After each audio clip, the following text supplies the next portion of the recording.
চারটা বাজে গেছে, ঘুমাইতে হইব।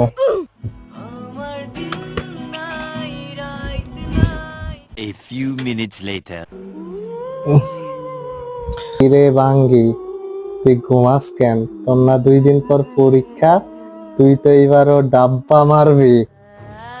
স্যার স্যার স্যার, নিয়ে না স্যার, লাস্ট লাইন অল্প একটু আছে স্যার, নিয়ে না। কি রে, এতক্ষণ কি স্বপ্ন দেখলাম? আমার ঘুমাইলে হইব না, পড়তে হইব।